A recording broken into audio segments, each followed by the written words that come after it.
Hi children, good morning to all of you. Hope you are fine. Today I have brought a very beautiful video for you. This is a poem written by Robert Frost, Dust of Snow. This poem is from class 10, First Light. Okay, First Light. So it is a very beautiful poem. Let's read this poem, okay? Dust of Snow. The way a crow shook down on me the dust of snow from a hemlock tree has given my heart a change of mood and saved some part of a day I had viewed. So बच्चों ये जो poem है that is a very important poem written by Robert Frost okay आप लोगों ने Robert Frost का नाम सुना ही होगा ओके रॉबर्ट फ्रॉस्ट क्लास 9 में भी आपने एक पोएम पढ़ा है उनका ये क्लास 9 में जो पोएम है वो है द रोड नॉट टेकन है ना द रोड नॉट टेकन ये बहुत ही ब्यूटीफुल पोएम है जो क्लास 9 में आप लोगों ने पढ़ा है और क्लास 10 में आपको दो पोएम पढ़ने हैं okay the first poem is Dust of Snow and the second is the Fire and Ice okay so let us read this poem है ना ये जो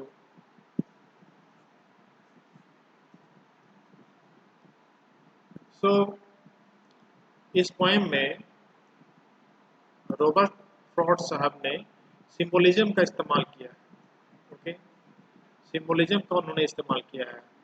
the way a crow Shuk down on me the dust of snow from a hemlock tree या crow and hemlock ये crow जो है ये एक बर्ड है एंड दैट इज एन अगली बर्ड ये अगली बर्ड है जो हम लोग उनको पसंद नहीं करते हैं क्रो को जनरली और जो हेमलॉक ट्री है वो एक पोजनस प्लांट है पोजनस प्लांट जो इंसान को हानि पहुंचाती है वो इंसान अगर खा जाए तो वो अफेक्टेड हो जाता है उसकी जान चली जाती है तो पॉइंट एक्चुअली इन दोनों वर्ड्स का क्रो और हेमलॉक ट्री जो है इन दोनों का जो है वो सिंबोलिज्म की तरह इस्तेमाल किया है सिंबोलिज्म की तरह इस सेंस से इस्तेमाल किया है कि देखिए पॉइंट कहना चाहता है कि जो भी नेचर में वस्तुएं हैं ठीक है वेदर ये देखिए अच्छी वस्तुओं को तो सब कोई पसंद करता है लेकिन जो क्रो है जो देखने में भी ठीक नहीं है काला है और बदसूरत है और जो हेमलॉक ट्री है जो पोजनस प्लांट है वो ये चीज़ भी बेकार नहीं है नेचर किसी चीज़ को बेकार नहीं बनाता नेचर में प्रत्येक चीज़ का एक अपना इम्पोर्टेंस होता है ठीक है तो वेदर ये क्रो हो या पैरट हो या कोई अच्छा बर्ड हो या बुरा बर्ड हो कोई अच्छा क्रीचर हो या बुरा क्रीचर हो कोई अच्छी चीज़ हो चाहे कोई मैंगो प्लांट हो तुलसी प्लांट हो या हेमलॉक का ही प्लांट हो ये नेचर में हर किसी का अपना अपना इम्पोर्टेंस होता है और बेकार कोई भी नहीं जाता इसको इस चीज़ को ये पॉइंट एक एग्जाम्पल के साथ हमें समझाते हैं और एग्जाम्पल ये है कि the the way a crow shook down on me the dust of snow from a hemlock tree has given my heart a change of mood and saved some part of a day I had viewed. Actually ये poem जो है ये 8 lines का है लेकिन इसका जो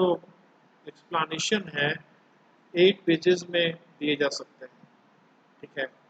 तो आप इसे छोटा पोएम मत समझिए ये 4 लाइन में उन्होंने गागर में सागर डाल दिया है ठीक है अब देखिए तो वो कहते हैं कि the way a crow Shuk down on me the dust of snow जिस तरह से हेमलॉक ट्रीज पर से एक क्रो ने डस्ट ऑफ स्नो मतलब फाइन ग्रेन्स ऑफ स्नो मेरे ऊपर गिराया has given my heart a change of मेरे हार्ट में क्या कर दिया वो चेंज कर दिया मेरा हार्ट चेंज हो गया और मेरा मूड बदल गया and saved some part of a day I had used और जिस दिन को मैं दुख में बिता रहा था उसका कुछ पार्ट, उस दिन का कुछ पार्ट जो है, जिसका मैक्सिमम पार्ट मैंने रिव्यू करके बिता दिया था, दुख करके बिता दिया था, ठीक है, उसका कुछ पार्ट बचा दिया मेरे लिए। मैं maximum part of that day मैंने दुख में बिता दिया था, लेकिन जैसे ही मैं हेमलॉक ट्री के पास गया और उस हेमलॉक ट्री के ब्रांच में बैठा हुआ जो एक क्रो था, उसने मेरे वो उस पेड़ से उड़ी, है ना, वो बर्ड उस पेड़ से उड़ी और उसके उड़ने से जो मूवमेंट हुआ ब्रांचेज में, उससे डस्ट ऑफ स्नो मेरे शरीर पर गिरे, मेरे सिर पर गिरे, मेरे बॉडी पर गिरे, और इससे क्या हुआ, मेरा हार्ट चेंज हो गया, मेरा हार्ट मतलब मेरा सोचने का ढंग ही बदल गया और इससे मेरा मूड बदल गया, ठीक है। और फिर maximum part of that day वो तो मैंने बर्बाद कर दिया था अपनी उदासी में, ओके, अपने दुख से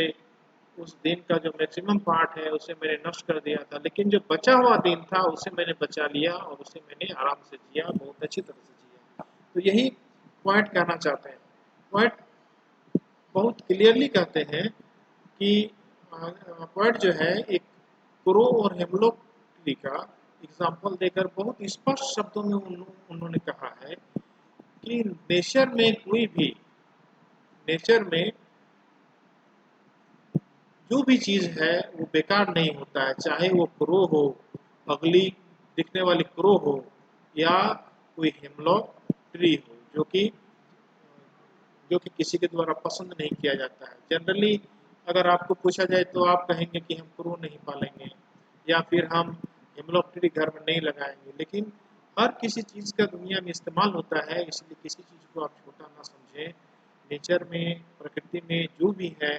सबका एक अपना इम्पोर्टेंस होता है, चाहे वो क्रो हो, चाहे वो हेमलॉक ट्री हो, चाहे वो तुलसी का पौधा हो, चाहे वो पीपल का पौधा हो, चाहे वो घोड़ा हो, चाहे वो पैरट हो, या कोई भी चीज़। एक्चुअली अगली जैसा कुछ होता नहीं है, अगली और अनयूजफुल जैसा कुछ होता नहीं है, ओके। अब किस समय किसका यूज हो जाए वो कोई नहीं जानता, कब हमें क्रो की जरूरत पड़ेगी, कब हमें हेमलॉक ट्री की जरूरत पड़ेगी। अब देखिए, अगर किसी को सांप काट लिया तो उसको उसे बचाने के लिए सांप का जहर चाहिए, तो पॉइजन भी बेकार नहीं होता है, ठीक है। हाँ, उसका टाइम और उसका इस्तेमाल अलग होता है। So that is what the poet wants to drive in our mind. Okay, the way a crow shook down on me,